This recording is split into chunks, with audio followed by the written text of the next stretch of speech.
सास, माँ, बहू और बेटी। नहीं नहीं, ये कहानी इन सारे के सारे रिश्तों की नहीं, बल्कि 2 रिश्तों में ही सभी रिश्तों के होने की है। अरे बहू, मेरे और तेरे ससुर जी की रोटी मत बनाना, मैं बना लूंगी, दिन तक ठंडी हो जाती है। बहू जो कि एक वर्किंग लेडी थी। नहीं नहीं माँ जी, मैं अच्छे से कपड़े में लपेट देती हूँ ना, आप क्यों मेहनत करेंगी, माइक्रोवेव में गर्म कर लेना। अरे नहीं बहू, मेहनत मत कर, वैसे भी ऑफिस में कम मेहनत होती है क्या, जा रहने दे। लेकिन बहू मानती नहीं, वो सास ससुर की रोटी बनाकर ही जाती है। दोपहर में खाने के वक्त ससुर जी कहते हैं, अरे बहू को रोटी बनाने के लिए क्यों मना कर दिया, क्या हो गया, ठंडा ही तो खाते आए हम लोग हमेशा से। अरे वो क्या है ना, सुबह ऑफिस जाती है, घर का सारा काम करने में वक्त लग जाता है, अरे थकती है वो अलग, तो मैंने सोचा बहाने से ही थोड़ा कम काम करवाऊं। ससुर मुस्कुरा रहे होते हैं, यह तो अच्छा है, बहू को समझना जरूरी है। वक्त बीत रहा था, घर में सब खुश थे कि एक दिन, माँ जी आप शाम को थोड़ा टहलने निकला करें, घर पर रह रहकर हड्डियां जाम होती है, पापा को भी ले जाया करिए, मैं वक्त पर तो आ जाती हूँ। बहू ठीक 5 बजे ऑफिस से घर आ जाती है, फिर चाय नाश्ता बनाकर सास ससुर के साथ बैठती, उन लोगों को सारा दिन का हाल बताती। रात को पति घर आता है, क्या बात है बेटा, ऑफिस से आकर कभी हम लोगों के साथ भी बैठा कर। अरे माँ, दिन रात काम करके मन ही नहीं करता, अगले दिन की फिर तैयारी होती है, आप और पापा ही कमरे में आ जाओ। इससे अच्छी तो बहू है, कितना भी थकी रहे, घर आकर हम लोगों के लिए चाय नाश्ता बनाना, फिर बातें करना, बहू ना होती तो हम बुढ़ा बुढ़िया तो बैठे ही रह जाते। सास और ससुर अब बहू के कहने पर शाम की सैर पर निकलने लगते हैं। सास की कई सहेलियां बनती है तो ससुर को भी कुछ बुजुर्ग लोगों का ग्रुप मिल जाता है। कैसा रहा सहेलियों के साथ शाम का वक्त, हम लोगों ने तो भाई खूब योगा किया। अरे हम लोगों को गप्पों से फुर्सत ही नहीं होती। वैसे मिसेस मल्होत्रा आज बहू के बारे में कुछ बोल रही थी। तभी वहां ऑफिस से बहू आ जाती है जो जींस और टॉप में होती है। क्या बात है माँ, क्या कह रही थी आपकी सहेली आपकी बहू के लिए? सास इस बार बहू को कुछ अलग तरीके से देखती है और उल्टा सवाल ही दाग देती है। क्या कह रही थी वो हटा, ये बता, तेरे ऑफिस में तो मर्द भी काम करते होंगे ना? बहू जो अब तक मजाक कर रही थी वो सीरियस हो जाती है। मर्द होंगे नहीं माँ जी, मर्द ही ज्यादा है, हम 5 ही लड़कियां हैं ऑफिस में। अरे तो अच्छा लगता है क्या ऐसे कपड़े पहनती हो? कल से तुम ना साड़ी पहनकर ऑफिस जाना, और हाँ, शाम का नाश्ता थोड़ा जल्दी बनाया करो, नाश्ता बनाकर बाद में ही ऑफिस के कपड़े चेंज करने जाना। बहू को समझ में नहीं आता कि सास को हो क्या गया है, लेकिन वो कुछ नहीं कहती, सीधे किचन में जाकर चाय नाश्ता बनाती है और सास ससुर को दे देती है। अगले रोज बहू ऑफिस के लिए तैयार होती है तो खूब सुंदर सी साड़ी पहनती है और ऑफिस के लिए निकलने से पहले सास और ससुर के पैर छूती है और निकल जाती है। क्या बात है, आज मेधा के ऑफिस में लग रहा है कोई फंक्शन है। अच्छा, पता नहीं, मुझे तो बताया नहीं, वैसे तो सारी बात करती रहती है। अरे देखा नहीं कैसे साड़ी पहनकर जा रही थी? अरे वो तो मैंने ही बोला है उसे। अरे अच्छा लगता है क्या रोज रोज ऐसे सूट या जींस में जाना?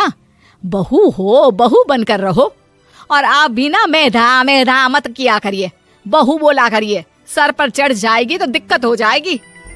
सास अब बहू को बहू जैसा रखने लगती है, हर बात पर रोका टोकी, हर बात पर ताने। क्या बात है, आजकल लेट आ रही है ऑफिस से? अरे चाय के लिए भी देर हो जाती है, हम लोग फिर पार्क में भी देर से पहुंचते हैं। सभी की बहुएं वक्त से चाय नाश्ता करा देती है अपने सास ससुर को, बस एक तू ही है जो उस वक्त ऑफिस से निकलती है। माँ जी, वो एक रास्ता पुलिस वालों ने न जाने क्यों बंद कर रखा है, जिसके कारण ट्रैफिक ज्यादा हो जाता है। मैं कोशिश करूंगी कल वक्त से पहले निकल जाऊं। ससुर देख रहे होते हैं कि बहू अब परेशान सी रहने लगी है। एक रोज, मेधा, बेटी मेधा। जी पिताजी। बेटा देख जरा कौन सी टी शर्ट अच्छी लग रही है। वो क्या है ना, शाम को सब बदल बदल कर टी शर्ट पहनते हैं, मैं भी सोच रहा हूँ कि आज कुछ अच्छा सा पहन कर जाऊं। हाँ पिताजी, ये सही है। ये लाल वाली ना बहुत जचेगी आप पर। मेरे पापा पर भी डार्क रंग बहुत जचता है। क्या चल रहा है? अरे ससुर के सामने घूंघट तो छोड़ो, ऊपर से रंग बताया जा रहा है टी शर्ट का। अरे बहू, कोई संस्कार दिए नहीं है क्या तेरी माँ ने? बहू इस बार बहुत निराश हो जाती है। वो वहां से तुरंत अपने कमरे में चली जाती है। अब बहू घर का सारा काम करती, ऑफिस जाती, लेकिन साड़ी और सर पर पल्ला लेकर। एक बार पड़ोसन उनके घर आती है। वाह सुमित्रा बहन, बहू का तो रूप ही बदल दिया। ठीक किया, बहू बहू जैसी ही अच्छी लगती है। अच्छा चलती हूँ मैं। पड़ोसन के जाने के बाद सास बड़ी अकड़ के साथ कहती है, देखा मेरा कमाल, कैसे मैंने मेधा बहू को कंट्रोल में कर लिया। अब बारी ससुर के बोलने की थी।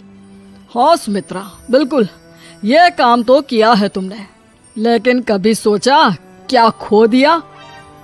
क्या खो दिया? मैंने तो कुछ नहीं खोया जी।